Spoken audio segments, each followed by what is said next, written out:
안녕하세요. 의리보단 본능에 충실했던 사람의 뼈아픈 끝을 목격했던 40대 남자입니다. 가정을 꾸리고 아이를 낳고 산다는 건 생각보다 어려운 일인 것 같아요. 하고 싶은 일도 꾹 참고 가정을 먼저 생각해야 하니 말입니다. 아마 대부분은 하고 싶은 일보다 해야 할 일을 먼저 생각하겠죠. 그런데 정반대로 행동하는 사람들이 있는 것 같습니다. 제 가까운 사람 또한 본능에 충실했던 사람이었는데요. 그 끝은 정말 처참했습니다. 저에겐 깊은 상처로 남았던 그 사건, 이렇게 한 번쯤은 말로 뱉어봐야 할 것 같아 사연을 보내게 되었네요. 전 아버지까지 강직하고 든든한 사람이 되는 게 꿈인 사람입니다. 사실 어릴 땐 아버지가 너무 유연하지 못하다고 생각하기도 했었어요. 저희 집은 2살 위 누나, 3살 아래 여동생, 그리고 아버지, 어머니 이렇게 5 식구였는데 아버진 성실함이 뭔지를 몸으로 직접 보여주는 분이었죠. 원리 원칙을 누구보다 중요하게 여기셨고 해야 할 일은 반드시 해야 한다고 믿으시는 그런 분이었어요. 그게 얼마나 철저했냐면요. 제가 중학교 때 감기에 심하게 걸려 학교를 쉰 적이 있습니다. 몸이 너무 안 좋아 학교에 가기 힘들더라고요.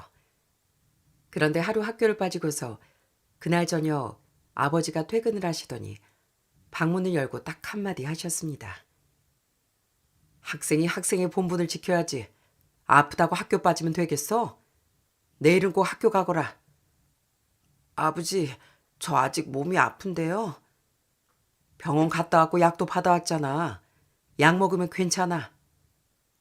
그리고선 문을 닫아버린 아버지가 조금 원망스럽기도 했습니다. 어릴 땐 진심으로 이해가 안 되더라고요. 아프다는데 왜 저렇게 자식에게 모지겠구나 싶었거든요. 그런데 나이가 드니 알겠더라고요.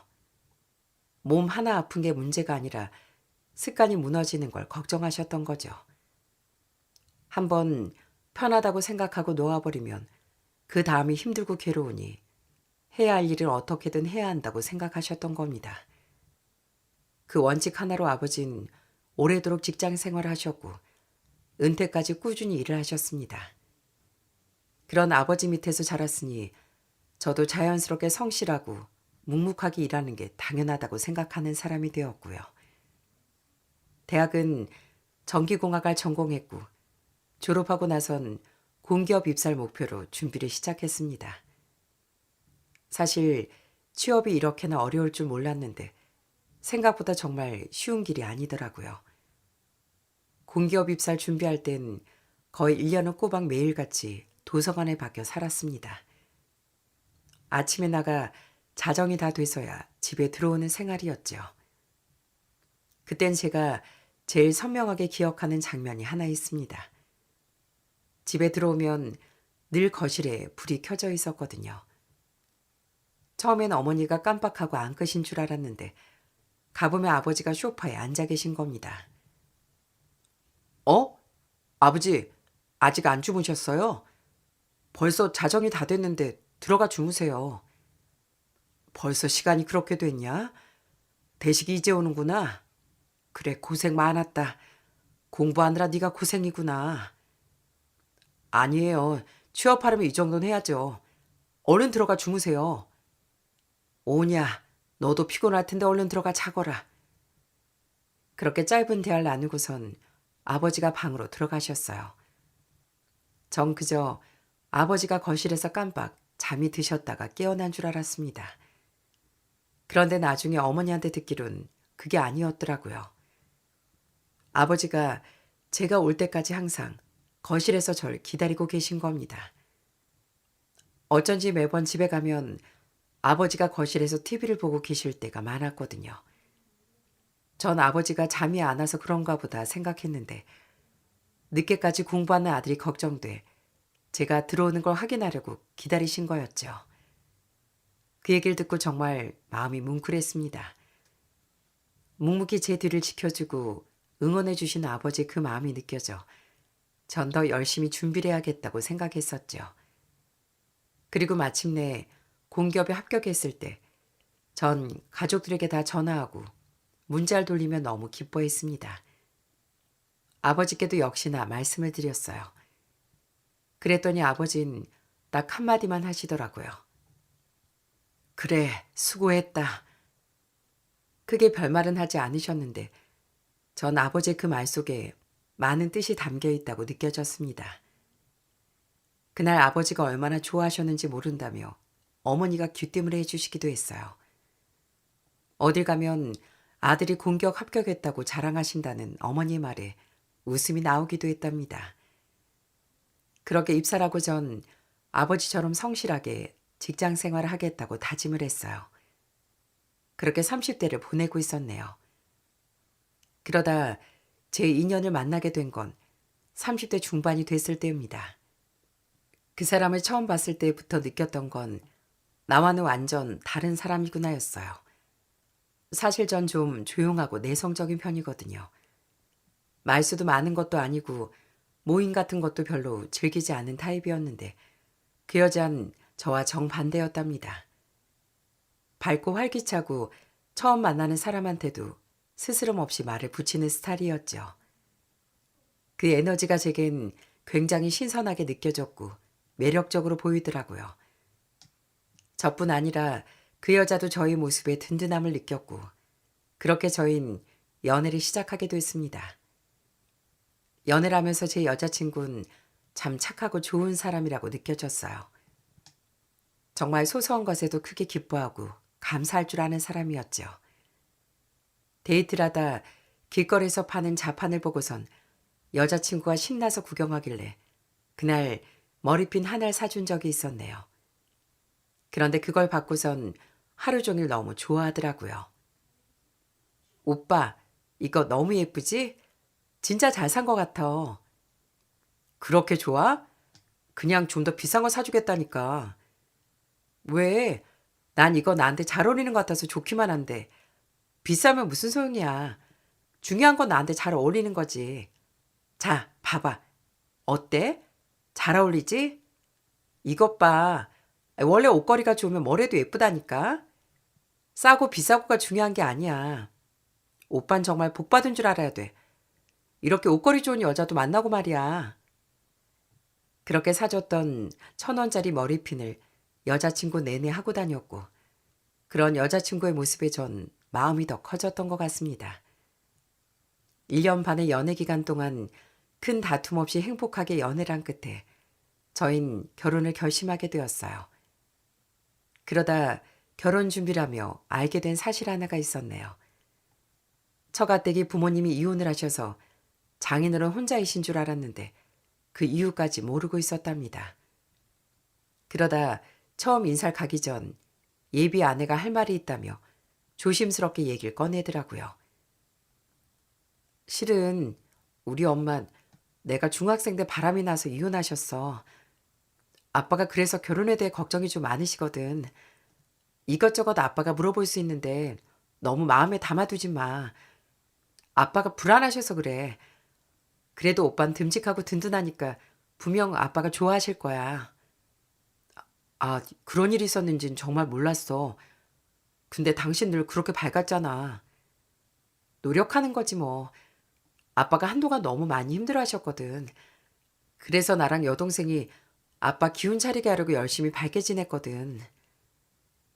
아무렇지 않게 말한 아내가 그때 너무 안쓰럽기도 하고 대견스럽기도 했습니다. 그렇게 처가댁에 인사를 갔는데 생각보다 장인어른이 절 처음부터 너무 좋아하시더라고요. 화기애애한 분위기 속에서 식사를 했는데 식사가 끝날 무렵 장인어른이 제 손을 꼭 잡으시더니 한 가지 당부를 하시는 거예요. 난 다른 거 필요 없고 그저 우리 딸 눈에 눈물 안 나게 해주면 되네. 특히 배신만 안 하면 돼. 부부가 서로 맞춰가면서 사는 거 아닌가. 우리 딸 정말 잘 부탁하네. 그 한마디가 제 마음속에 오래도록 남아있었던 것 같습니다. 배신만 안 하면 된다는 장인의 말에 그 모질었던 세월이 다 느껴지는 것 같았으니까요. 저희 집에선 밝고 사람 좋은 아내를 무척 좋아하셨습니다. 처음 인사 왔을 때부터 아내는 부모님께 참 잘했어요. 그렇게 저흰 결혼하고 부부가 되었죠. 결혼하고 아내는 바로 임신을 하게 됐습니다. 다니던 직장을 더 이상 다닐 수가 없어 그만두게 되었죠. 사람들과 어울리길 좋아하던 아내가 집에만 있으면 심심하지 않을까 걱정을 좀 했었는데 오히려 아내는 여기저기 잘 돌아다니며 밝게 지냈습니다. 특히나 아내는 가까이 사는 저희 본가에 자주 갔었어요. 점심때 아내에게 전화를 하면 10중 8구 어머니와 같이 있었답니다. 어머니? 아내가 또 거기 갔어요? 집에서 쉬라고 했더니 오늘은 또 왜 갔대요? 글쎄 혼자 밥 먹기 쓸쓸하다면서 같이 밥 먹자고 그러더라고. 온 김에 내가 이것저것 반찬도 좀 싸주고 있어. 집에 혼자 있는 것보다 낫지 뭐. 저녁은 엄마가 챙겨보낼 테니까 같이 먹거라. 그렇게 아내는 자주 본가에 들러 어머니와 수다를 떨고 오고 결혼에 가정을 꾸린 누나와 여동생과도 주말에 시간을 맞춰 만나 쇼핑도 하며 진짜 사이좋게 지냈답니다. 솔직히 저 무뚝뚝한 아들이라 부모님께 살갑게 자라지 못했거든요. 그런데 아내가 부모님께 자라니 볼 때마다 정말 행복하고 좋았습니다. 아버지는 은퇴라고 화초를 키우는 걸 좋아하셨는데 본가에 가면 아내는 늘 아버지 곁에서 조잘조잘 말을 하곤 했습니다. 아버님, 이거 뭐예요? 여기 꽃도 폈네요. 아, 이거 군자란이라는 건데 겨울을 잘 보내 꽃이 예쁘게 피거든. 봐라, 정말 예쁘지? 우와, 아버님이 엄청 정성 들여 키우셨나 봐요. 우리 아버님 완전 금손이시네. 어쩜 이렇게 예뻐요? 그렇게 아내가 잔뜩 아버지 기분을 띄워주면 아버진 항상 흐뭇해하시고 좋아하셨습니다. 그 아들이 태어나고서 집안은 더욱 화목해졌어요. 아들은 너무 순하고 착해 잠도 잘 자고 크게 아픈 것도 없었답니다. 저도 처가에 정말 잘하려고 노력을 많이 했어요. 장인이 몸이 별로 안 좋으셨는데 전 틈날 때마다 장인을 모시고 뒷산에도 오르고 같이 산책도 다니곤 했습니다. 쉴 땐 장인을 모시고서 여기저기 근교 나들이도 다녀왔었어요. 한 번은 동해 쪽 바닷가에서 횟집에서 같이 회도 먹으며 이런저런 얘기를 나눴던 적이 있습니다. 그때 술이 한 잔 두 잔 들어가시니 마음이 편해지셨는지 장인이 제게 옛날 얘기를 꺼내시더라고요. 내가 딱 우리 첫째 10살 때까지 이런 바닷가 동네에서 살았었어. 그땐 뱃일도 좀 하면서 살았는데 버는 건 참 없었지만 그때가 엄청 행복했거든. 애들도 밝고 건강하고 아내도 살림만 신경 쓰고 말이야.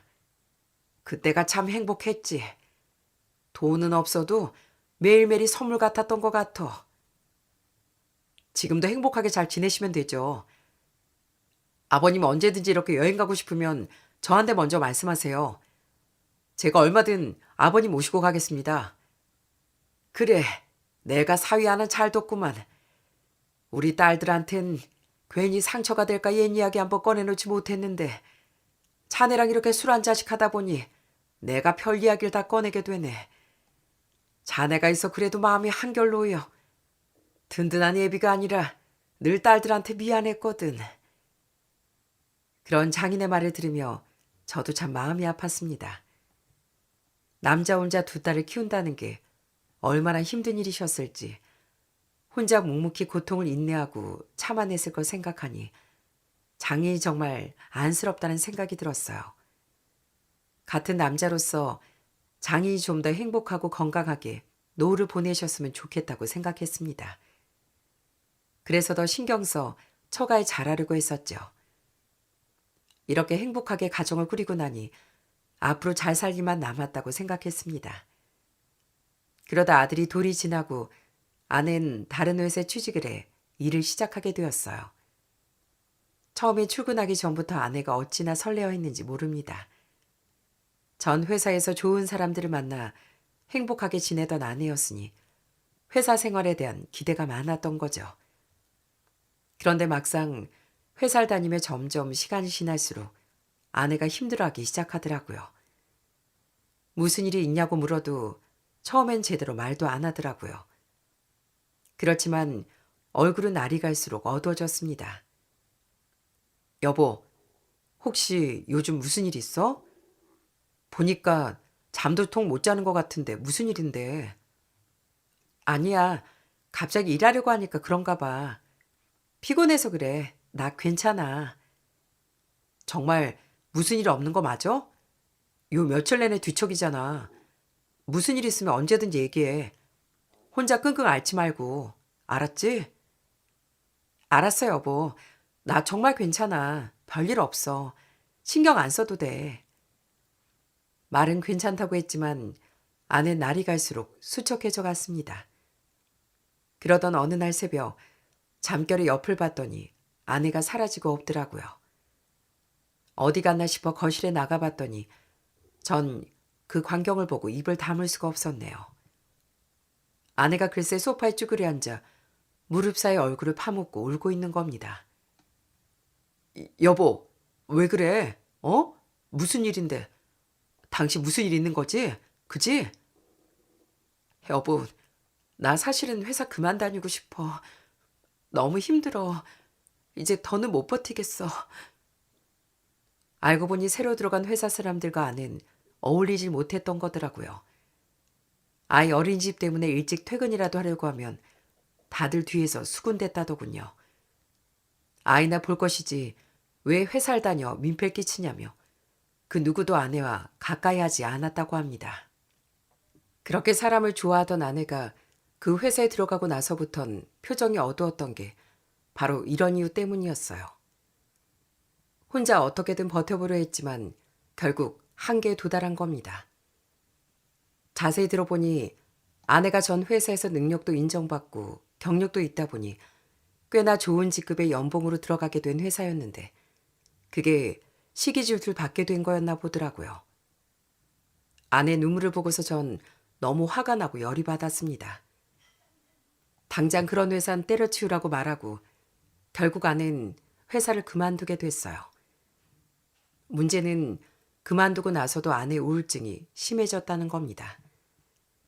한동안 좌절감과 우울감으로 아내는 너무나 힘들어하더라고요. 늘 밝게 웃으며 하루하루를 행복하게 보내던 아내였는데 기운 없이 축 처져 있는 모습을 볼 때마다 마음이 아팠습니다. 그런 아내에게 취미라도 만들어주려고 이것저것 알아보게 됐어요. 그러다 아내가 전부터 커피 만드는 걸 배워보고 싶다고 한 게 생각이 나 근처 바리스타 학원에 등록을 해주게 됐습니다. 다행히 그 학원에 다니기 시작하면서 아내가 조금씩 활기를 되찾기 시작하더라고요. 여보, 나 이제 커피 진짜 맛있게 잘 내린다? 봐봐, 내가 당신한테 한 잔 만들어줄게. 그렇게 아내가 내려주는 커피를 마실 때마다 아내 우울증도 이렇게 싹 내려가기만을 바랬습니다. 커피를 내리며 아내는 조금씩 밝아지게 됐고 자격증도 취득하고 집에서 제법 이런저런 카페 메뉴들을 만들어내더라고요. 그 모습을 보며 전 아내를 더 행복하게 해주고 싶다는 생각을 하게 됐죠. 그러다 떠오른 게 바로 카페를 차려주는 거였어요. 아내가 바리스타 학원을 다니며 꿈꾸던 거였거든요. 여보, 당신 카페 한번 해볼래? 내가 크게 못 해주지만 조그맣게는 해줄 수 있을 것 같은데. 진짜? 나 정말 카페 해봐도 돼? 정말 해주는 거야? 그럼 당신 이렇게 커피를 좋아하는데 내가 어떻게 안 해줘. 당신 이제 카페 사장님 되는 거야. 그러니까 남 눈치 보지 말고 어디 한번 당신 하고 싶은 대로 열심히 해봐. 여보, 진짜 고마워. 나 정말 열심히 할게. 그렇게 아내는 조그만 카페를 열게 됐습니다. 작은 규모였지만 아내는 너무 행복해했어요. 카페는 집에서 좀 멀리 떨어진 곳으로 구했습니다. 아내가 그쪽이 유동인구도 많고 주택가가 밀집된 곳이라 더 잘 될 것 같다고 결정한 곳이었죠. 아내는 아이를 어린이집에 보내고서 아침 일찍부터 카페 문을 열었고 이것저것 직접 소품도 놓아가며 인테리어도 정말 신경 써서 관리를 했습니다. 그 덕에 카페도 조금씩 잘 되기 시작했고요. 그때가 제 인생에서 가장 행복했던 시간이 아닐까 싶네요. 그렇게 위기를 극복하며 결혼 3년 차가 지나고 모든 게 평화로울 것 같았던 그때 사건이 하나 더 터지고 말았습니다. 어느 날 퇴근하려는데 아내한테서 전화가 한 통 왔어요. 바로 장인어른이 처제한테 좋지 않은 문자를 남겨놓고선 잠적을 했다는 겁니다. 상황 파악을 하러 처가에 가보니 아주 난리가 나 있더라고요. 알고 보니 장인어른이 친한 지인분에게 부동산 사기를 당한 겁니다. 혼자 어떻게든 해결해 보려고 애를 쓰시다 안 되니 처제에게 아내한테 잘 얘기해달라 문자를 남기고선 핸드폰이고 뭐고 다 내려놓고 사라지신 거죠. 여보, 어떻게 해? 우리 아빠 이러다 잘못되면 나 진짜 못 살아. 걱정하지 마, 여보. 장인어른 절대 그러실 분 아니셔. 내가 얼른 찾아볼 테니까 걱정하지 마. 그렇게 전 여기저기 뛰어다니며 장인어른을 찾기 시작했습니다. 장인어른이 가볼 만한 곳에 각자 흩어져 가보기도 하고 연락도 많이 돌렸어요. 그러다 이틀 뒤 장인어른을 찾게 된 곳은 바로 아내가 어릴 적에 살던 바닷가 마을이었답니다. 전에 장인어른과 소주 한잔하며 장인어른께서 그때 가난했지만 참 좋았다고 하셨던 그 말이 떠올라 가봤더니 바로 그곳에 계시더군요. 아내와 처제에겐 집에서 기다리라고 하고선 저 혼자 장인어른을 만나게 됐습니다. 절 발견하고선 장인께서 힘없이 웃으시더라고요. 그런 장인어른을 보니 너무 마음이 아팠습니다. 아버님, 저랑 다시 가시죠. 가족들 다 걱정 많이 합니다. 내가 더 살아서 뭐 하겠어? 평생 일고 온 재살 일이 다 날렸는데 내가 면목이 없지. 자식들한테 보탬이 되어주긴커녕 민폐만 끼치는데 내가 더 살아서 뭐해. 아버님, 그런 말씀 마세요. 얼른 일어나세요. 제가 모시겠습니다. 큰 좌절감에 삶의 끝마저 내려놓으려 했던 장인어른을 그렇게 전 설득하고 또 설득했습니다. 그리고 겨우 집으로 모셔올 수 있었어요. 처가에 도착하니 처제의 아내가 울며 불며 장인어른을 맞이했습니다. 세 사람이 아무 말도 못하고 눈물만 펑펑 흘리는데 그 모습을 보며 저도 눈물이 절로 나오더라고요. 결국 그때 사기로 날린 돈은 집을 처분하며 메꾸게 됐습니다. 이미 사기꾼은 잠적해 언제 잡힐지, 그리고 잡혀도 그 돈을 다시 되돌려 받을 수 있을지도 모르는 상황이었고요. 집을 새로 구하긴 어렵다 보니 결국 월세로 이사를 가게 됐죠. 그렇지만 그 후엔 참 생활이 어려웠어요. 장인어른 연세가 60이 넘으셨으니 새로 직장을 구하는 것도 쉽지 않고 간간히 일용직으로 일은 하셨지만 그것만으론 생활이 빠듯했습니다. 그 모습을 보며 전 결심하게 됐어요. 아내에게 먼저 얘기를 꺼내봤죠. 여보, 아버님 힘드신데 자식된 둘이라서 계속 모르는 척 할 수도 없고 우리도 아직 여력이 되니까 장인어른 도와드리는 게 어때? 매달 50만 원씩 보내드리면 어떨까? 어? 나야 그래주면 너무 고맙지만 당신 정말 괜찮겠어? 50만 원씩 아빠 도와드려도 시댁까지 챙기긴 힘들잖아. 괜찮아. 아버님 건강도 좀 회복하시고 나중에 처제도 자리 잘 잡으면 그때 조금 줄이던지 하면 되지. 그리고 우리가 아직 괜찮으니까 도와드릴 수 있을 때 도와드리자고. 여보, 고마워. 나 정말 당신한테 어떻게 다 보답하지? 정말 고마워. 그렇게 저흰 장인어른께 매달 50만 원씩 지원해드리게 됐습니다. 장인어른도 부담을 많이 덜게 되셨고 전 가족이니 그게 당연한 일이라고 생각했어요. 그 후로 모든 게 평온하게 흘러간다고 생각했습니다. 아이도 잘 크고 있고 카페도 여전히 잘 되고 장인어른의 건강도 점점 좋아지고 있었으니까요. 처제도 조금씩 자리를 잡아 어느 정도 돈을 모으면 전세로 장인어른을 모시고 살겠다는 얘기까지 나왔습니다.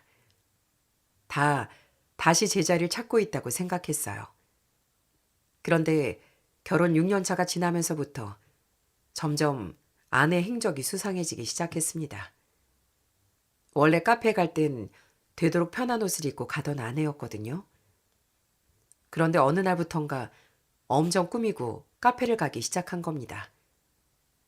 딱 봐도 달라붙는 옷을 입고 가길래 한 번은 아내에게 물었던 적이 있었네요.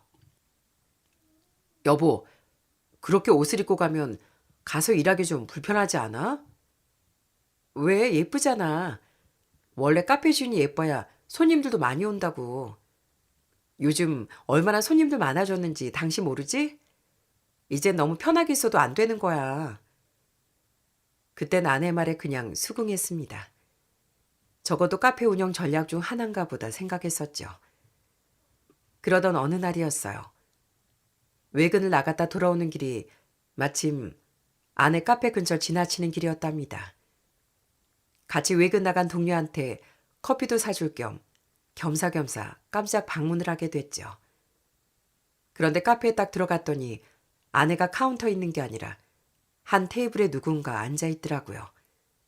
그러더니 절 발견하고선 화들짝 놀라며 벌떡 일어나는 겁니다. 어? 여보, 아니 어떻게 이 시간에 여기로 왔어? 아, 외근 나갔다 여기 지나가는 길이라 커피 좀 마시겸 들렀는데. 근데 당신 왜 저 테이블에 앉아 있어? 누구 아는 사람이야? 어? 아니야. 여기 건물주야. 커피 뭐 마실 거야? 바쁜데 내가 얼른 내려줄게. 그러면서 아는 서둘러 커피를 만들기 시작했습니다. 그런데 그 건물주라는 사람의 뒷모습을 봤을 때 좀 이상하더라고요. 당시 카페 자리를 계약할 때 분명 제가 건물주 봤었는데 저희 아버지 또래인 중년 남성분이셨거든요. 그런데 앉아있는 사람은 딱 봐도 저희와 비슷한 또래 젊은 남자였습니다. 그새 건물주가 바뀐 건가 뭔가 이상하다 생각하고 있었는데 아내에게 다시 나중에 물어봤더니 건물주 어르신 건강이 안 좋아져 아들한테 관리를 맡겼다는 거였죠. 그 건물주 아들이 아버지 건물 관리에 진심이다 보니 종종 카페에도 오고 커피도 마시며 서로 좀 친해졌다고 하더라고요. 저희 아내가 워낙 사람들과 잘 친해진다고 했잖아요. 그러니 저도 그럴 수 있다고 생각했었죠. 그러다 어느 날 아내가 오랜만에 친구들과 워터파크를 다녀오겠다고 말을 꺼냈습니다. 수영을 좋아하는 아내인데 아들은 물을 별로 안 좋아하고 저는 수영을 잘 못하거든요. 거기다 아내가 바쁘니 친구들도 오래 못 만났으니 오랜만에 다녀오라고 말을 했습니다. 바로 그 주말에 전 아내를 카페에 데려다주고 아내 차 세차를 해주려고 했어요. 안 그래도 피곤할 텐데 차 관리도 못하겠다 싶어 제가 대신 해줘야 되겠다는 생각으로 주차장으로 향했죠.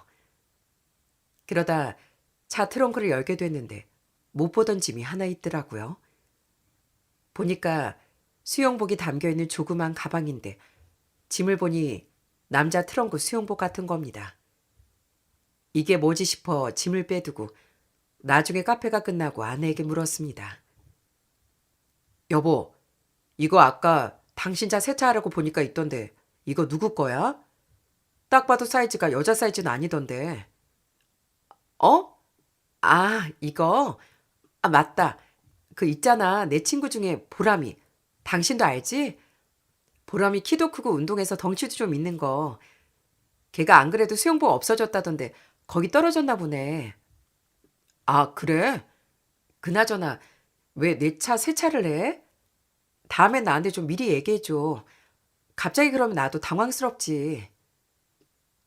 아내의 말에 좀 찝찝한 기분이 들긴 했지만 뭐 딱히 크게 이상한 건 없었기에 그냥 넘어갔습니다. 자기 친구 수영복이라고 하는데 거기다 대고 더 따질 수 있는 건 없더라고요. 더군다나 그 무렵 전 일이 정말 바빴거든요. 당시 큰 프로젝트가 하나 터지다 보니 제가 그걸 담당하게 되며 2달 가까이 야근과 주말 출근으로 바쁘게 보냈었거든요.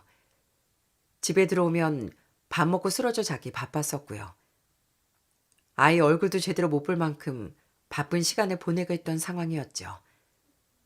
그러다 보니 아내가 어디서 뭘 하고 다니는지 꼼꼼히 챙길 여유가 솔직히 없었습니다. 거기다 아내는 저에게 아무렇지 않게 잘해줬었고요. 야근을 하고 늦게 들어오면 늘 따뜻하게 먹을 걸 챙겨주곤 했습니다. 제가 피곤하다고 하면 어깨도 주물러주고 주말에 출근해야 한다고 하면 도시락까지 싸줬었거든요. 여보, 회사 밥은 맛이 없을 것 같아서 당신 좋아하는 걸로 넣어놨어. 밥 꼭 챙겨 먹고 무리하지 마. 나 카페 출근하면서 아들 시댁에 맡길 거니까 내 걱정도 하지 말고. 미안해 여보. 주말에 내가 아이를 봐줘서 하는 건데 당신 카페도 출근해야 하는데 어떻게 이렇게 도시락까지 쌌어. 아이 뭘. 당신 고생하는데 내가 이 정도는 해줘야지. 얼른 다녀와. 밥 꼭 챙겨 먹고.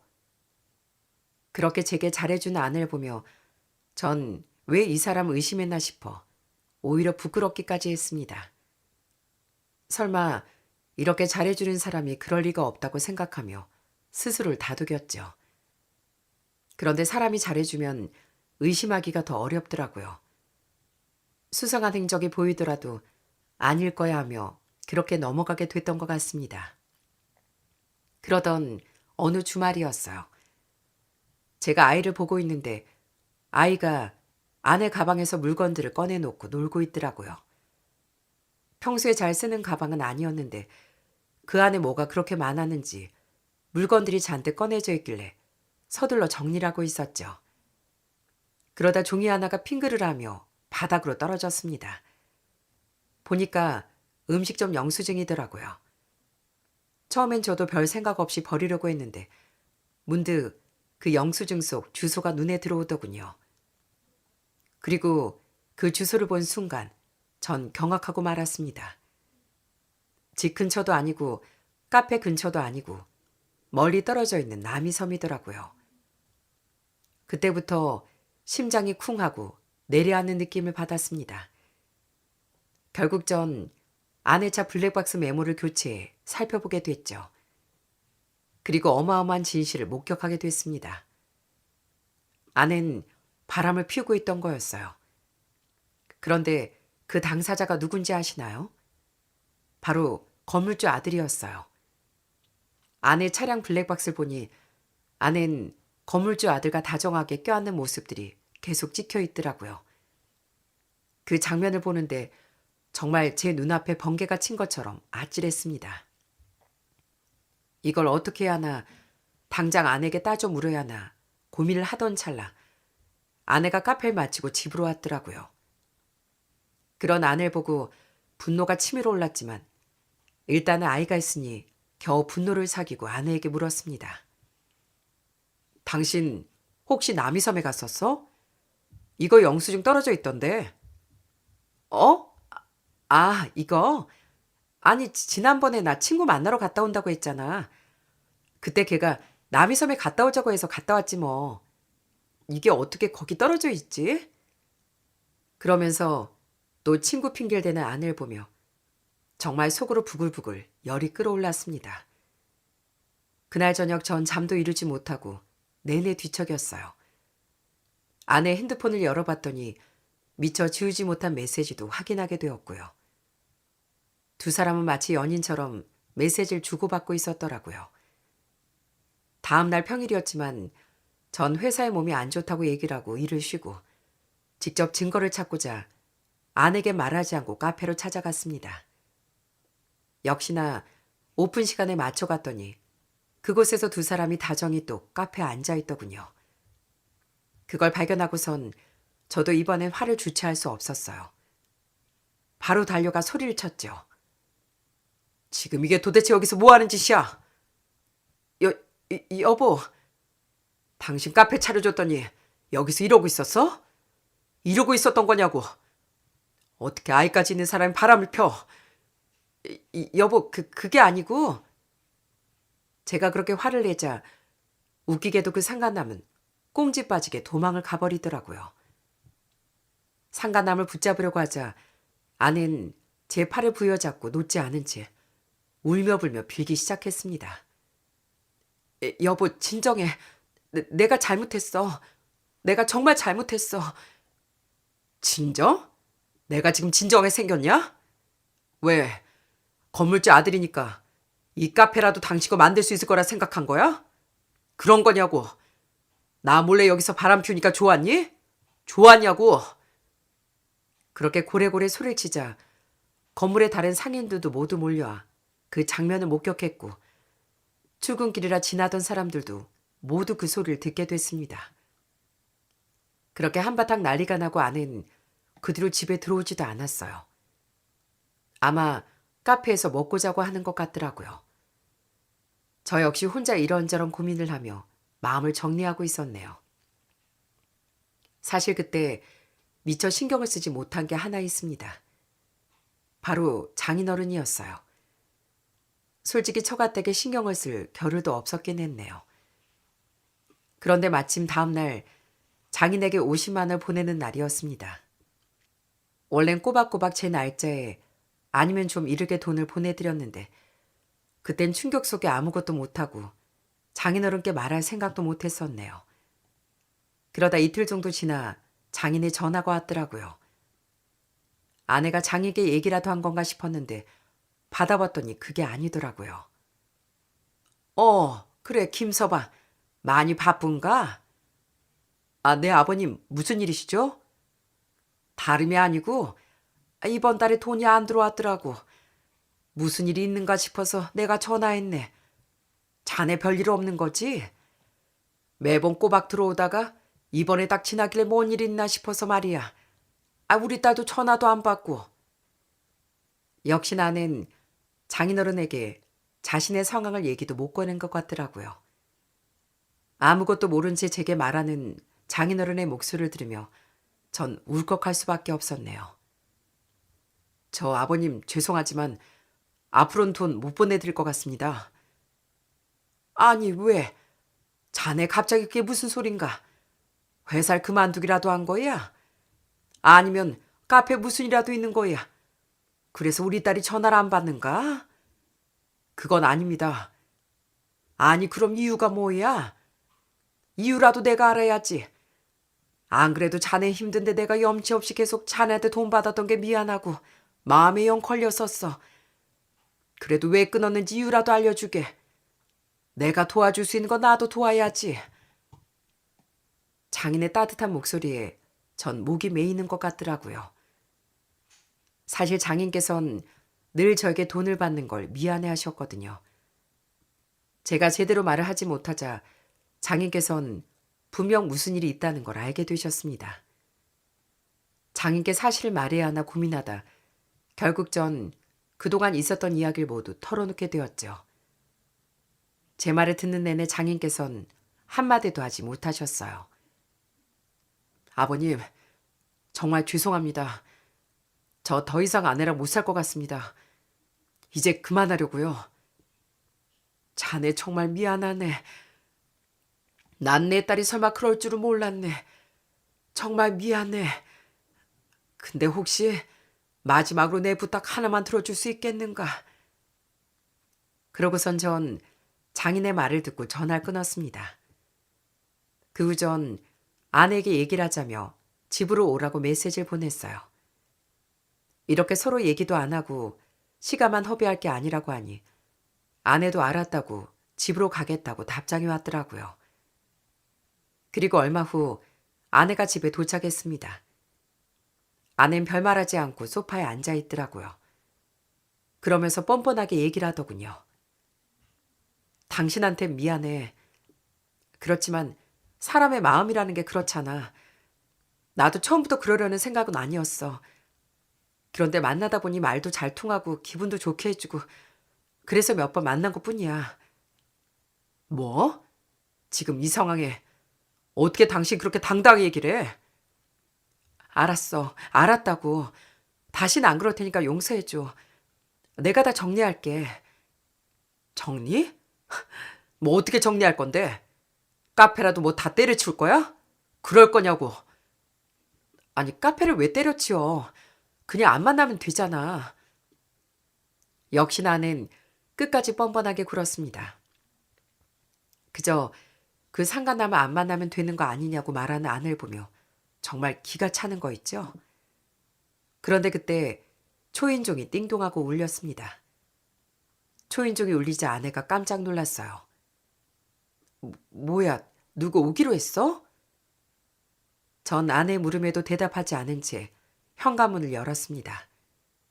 그리고 현관문이 열리자마자 누군가 집 안으로 뛰어들어왔어요. 그리고 아내를 발견하고서 아내에게 달려들었습니다.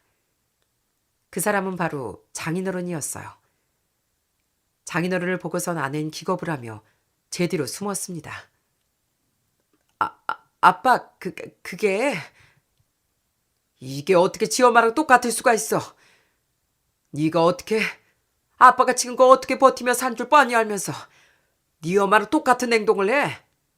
자식까지 있는 사람이 어떻게 가정을 버리고서 그딴 짓을 하냐고. 아빠, 그게 아니라 그냥 잠깐 만난 거야. 헤어질 거라고. 잠깐이고 자시고 잠깐 만나면 불륜이 아닌 게 되는 거야? 한 번 배신한 사람을 어떻게 믿어? 너 같은 자식은 앞으로 필요도 없어. 이리 나와. 당장 나오라고. 그러더니 장인은 정말 아내를 묵사발로 만들어버릴 기세로 아내를 쫓았습니다. 아내는 절 방패처럼 뒤에 꼭 숨어 장인을 계속 피하더라고요. 너 당장 안 나와? 내가 김서방 보기 민망해서 말이 다 안 나온다. 김서방한테 미안해서 내가 말이 안 나온다고. 이 아빠 얼굴에 먹칠하는 것도 유분수지. 앞으로 다시 내 딸이라고 말하지도 마. 아빠 왜 그래? 딸한테 왜 그러냐고. 딸이면 부모 얼굴에 먹칠하지 말았어야지. 이 아빠가 고통 속에 살았던 거 누구보다 잘 아는 녀석이 누구였는데. 너 같은 딸은 필요 없다. 오늘 아주 끝장을 보자. 끝장을 봐. 아빠. 결국 아내는 장인을 피해 집 밖으로 뛰쳐나가 버렸습니다. 그런 아내를 잡으려다 놓친 장인께선 현관문 앞에서 결국 주저앉아 버렸어요. 아버님, 괜찮으세요? 자네한테 정말 미안하네. 내가 딸을 잘못 키웠어. 그토록 내가 남 배신한 일 만들어서는 안 된다고 그렇게 신신당부하며 키웠는데 어떻게 이런 일이. 자네한테는 정말 내가 할 말이 없네. 자네가 우리 딸한테 얼마나 잘했는데, 나한테도 얼마나 잘했는데 정말 미안하네. 아버님, 죄송합니다. 자네가 죄송할 게 뭐가 있어. 다 딸 잘못이지. 자네가 하고 싶은 대로 다 해도 좋아. 소송을 해서 위자료를 받든 재산 분할한테 한 푼도 안 넘겨줘도 좋네. 자네 마음대로도 괜찮으니까 우린 신경 쓰지 말고 자네 갈 길 가게나. 그러고선 장인은 힘겹게 몸을 일으켜 집 밖으로 나가시더라고요. 그 뒷모습이 어찌나 애처로웠는지 모릅니다. 얼마나 충격이 크셨겠습니까? 당신도 아내 바람 때문에 이혼을 하셨는데 그걸 뻔히 곁에서 지켜본 딸이 그 아내와 똑같은 행동을 하고 있었으니 말이죠. 그 후 전 아내와 이혼 소송을 준비했습니다. 아내는 자신이 잘못했다며 가정을 지키겠다고 약속하겠다고 이혼만을 안 하겠다고 고집을 피웠거든요.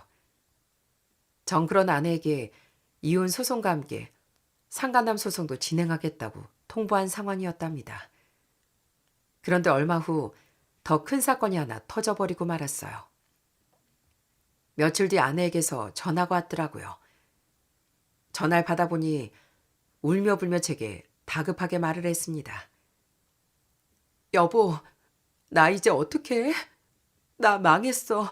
다 망했다고. 그게 무슨 소리야? 망하다니. 글쎄 여기 건물주 어르신이 다 아셔가지고서 당장 카페 문 닫으라고. 여기 당장 정리하라고 난리도 아니었어. 지금껏 안 받은 월세만 해도 몇 달치라고. 당장 안 나가면 법적 조치 취할 거라면서. 나 이제 어떻게 해? 기가 막히게도 상간남은 아내의 월세를 깎아주기도 하고 아예 안 받기도 했다는 겁니다. 사실 제가 카페에서 그 난리를 피웠던 날 주변 상인들도 다 목격을 했으니 건물주 어르신 귀에 들어가는 건 시간 문제였겠죠. 그걸 알고 건물주 어르신도 크게 분노를 하셨는데 나중에 알고 보니 안에 앉아서 월세도 제대로 안 받고 있었다는 것도 다 드러나게 된 거였답니다. 그래도 아들이라고 그 건물 관리 맡기고 증여를 해주려고 했다던데 그 일이 다 들통나고선 증여는커녕 건물주 아들은 집에서도 쫓겨날 판이 되었다더라고요. 결국 분노한 건물주 어르신은 건물 자체를 딸에게 전부 줘버렸답니다. 그리고 아내 카페는 건물에서 쫓겨날 상황이 되었던 거죠. 아내는 그 뒤로도 울며 불며 제게 애원하는 전화를 해왔습니다. 여보, 나 진짜 카페 이대로 쫓겨나야 돼? 나 정말 미치겠어. 당신이 좀 어떻게 해주면 안 돼? 그걸 왜 나한테 부탁을 해? 상간남한테 해결해달라고 해야지. 왜 나한테 전화해서 난리냐고. 걔 연락도 안 돼. 건물주 어르신이 자기 아들 미혼이지만 난 유부녀 주제에 어딜 넘보냐면서 다 뒤집어 엎고 나서 걔한테 한 번만 더 나 만나면 호적에서 확 파버리겠다고 했대. 그 후로는 연락도 안 돼. 그러니까 한 번만 나 좀 도와줘. 나 진짜 이러다 길거리에 나앉게 생겼다고. 길거리에 나앉든 말든 그거 모르겠고 당신 일은 당신이 알아서 해. 나한테 징징대지 말고. 끝내 아내는 그 건물에서 나올 수밖에 없었답니다. 계약도 끝나갈 무렵이기도 했지만 월세를 안 냈던 내역이 그대로 있으니 법적으로 아내가 불리할 수밖에 없었죠. 전 냉정하게 마음을 잡고 이혼 소송을 하고 상간남 소송도 그대로 진행했습니다. 그런데 정말 기가 막힌 게 뭔지 아시나요? 상간남 소송을 하며 알게 된 사실은 사실 그 상간남이란 자식은 아내게 진심이 아니었나 보더라고요. 소송하면서 그 상간남이 법원에 제출한 서류엔 아내와 마음이 있어 만난 게 아니라 그저 가볍게 몇 번 만난 것뿐이라고 적어놨더라고요. 정말 가정을 깨뜨릴 정도로 마치 대단한 사랑을 하는 것 마냥 만나던 두 사람은 결국 이렇게 현실 앞에 바닥을 드러내고 말더라고요. 아내는 소송을 하며 더 큰 후회를 하게 됐습니다. 상간남이 저렇게 찌질하게 나올 줄은 몰랐나 보더군요. 여보, 나 진짜 이럴 줄 몰랐어. 아니 먼저 걔가 나한테 접근한 거라니까? 자기랑 만나면서 월세도 깎아주고 심지어 안 내게 해주겠다고. 그래서 나도 홀라당 넘어간 것뿐이야. 근데 정말 걔가 나한테 마음 하나도 없다고 어떻게 그렇게 진술할 수가 있어? 어떻게 그럴 수가 있냐고. 왜? 억울해? 그럼 난 어떻겠냐? 당신이 가정 버리고 딴 남자 만났을 때 내 심정이 어땠겠냐고. 이제야 내 마음 조금이라도 이해돼? 네가 그렇게 가정까지 버리고 만나던 사람 진심을 알게 되니까 배신당한 그 마음 알겠냐고. 여보, 내가 진짜 미쳤었나 봐. 정말 미안해. 미안하단 말 이제 지긋지긋해. 미안하다고 하기 전에 당신이 어떤 일을 저지른 건지 생각이란 걸 했어야지. 용서는 없어. 기회도 없고. 가정을 깨뜨린 건 내가 아니라 당신 결정한 거야. 그러니까 당신 책임져. 그렇게 전 아내와 이혼을 하며 위자료를 받게 됐고 아이 양육권은 제가 가지고 오게 됐습니다. 상간남에게도 물론 위자료를 받게 되었고요. 그 아내는 재산 분할을 한 돈을 가지고 혼자 작은 원룸에 들어가 살게 됐습니다.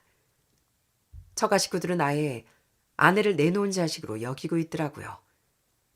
장인뿐 아니라 처제 역시 아내와 연락도 하지 않고 있다고 들었습니다. 아내는 취직을 하긴 했지만 아이 양육비를 줘야 하니 손에 쥐는 건 별로 없을 거라고 생각합니다. 그래서 그런지 요즘 자주 후회된다는 연락이 오곤 합니다. 하지만 전 아무런 반응도 하지 않고 있네요. 물론 실수했다고 반성한다는 전 아내 말을 듣고 용서해 줄 수도 있었겠지만 제 생각엔 한 번 배신한 사람은 또다시 언젠가 배신할 수 있다고 생각하기에 절대 용서할 수가 없겠더라고요. 그렇게 전 아내와 인연은 끝이 났습니다. 사실 이혼하고 제일 충격을 많이 받으셨던 건 저희 부모님이었어요. 그간 워낙 전 아내가 부모님께 잘하다 보니 더 충격이 크셨던 것 같더라고요. 처음엔 전 아내가 바람을 피웠다는 사실을 믿지 못하실 정도였답니다. 하지만 이내 제 결정에 잘했다고 응원을 해주셨어요. 그렇게 이혼하고서 전 다시 본가로 들어가 지내게 됐는데 부모님 덕분에 저희 아이도 행복하게 잘 크고 있습니다. 결혼한 누나랑 매형도 자주 와 저희 아이도 신경 써주고 저도 많이 위로해줬고요. 여동생도 제 아들과 같이 잘 지내며 엄마의 빈자리가 느껴지지 않도록 많이 도와주고 있답니다. 극복하기 어려운 위기라고 생각했는데 그래도 주변에서 이렇게 절 도와주는 많은 사람들이 있어 그런지 금방 저도 나아지더라고요. 지금은 이혼하고 1년 반 정도가 지났는데 간간히 제 취미생활도 하며 소소한 행복을 찾고 있답니다. 얼마 전 아이랑 둘이 놀이공원에 다녀왔는데 아이가 너무 행복해하고 좋아하더라고요. 진작에 시간 내서 많이 다녀볼 걸 싶은 생각이 들어 앞으로는 아이랑 둘이 보내는 시간도 많이 만들어 볼 생각입니다. 제가 이렇게 글을 쓰게 된 이유는 몇 번 저와 비슷한 사연들을 들을 때마다 참 안타까운 마음이 들어서였어요. 보다 보면 막상 바람을 피운 사람보다 가정을 지킨 사람이 더 큰 상처를 입는 경우가 많은 것 같습니다. 가정을 끝까지 지키지 못했다는 죄책감 때문에 힘들어하고 슬퍼하는 분들께 꼭 해드리고 싶은 말이 있었거든요. 여러분들의 잘못이 아니라는 거, 그리고 배신을 한 사람의 대가는 언젠가 꼭 치러지게 된다는 말을 해드리고 싶습니다. 사실 사랑만으로 수십 년을 가정을 지킨다는 게 쉬운 일이 아니라는 거 저도 잘 알고 있습니다. 그렇지만 결혼이라는 건 서로가 약속하고 책임을 진다는 거잖아요. 그렇기 때문에 유혹에 흔들려 가정을 버린 사람은 벌을 받아야 마땅하고 그리고 가정을 지킨 사람은 칭찬을 받아야 마땅하다고 생각합니다. 그러니 죄책감 갖지 마시고 꼭 힘내서 소중한 사람들과 행복을 느끼며 살아가셨으면 좋겠습니다. 살다 보면 예상치 못한 일들을 겪게 되지만 이겨내려 노력하다 보면 결국엔 이겨내게 되더라고요. 그러니 모두 힘내시고 파이팅 하셨으면 좋겠습니다.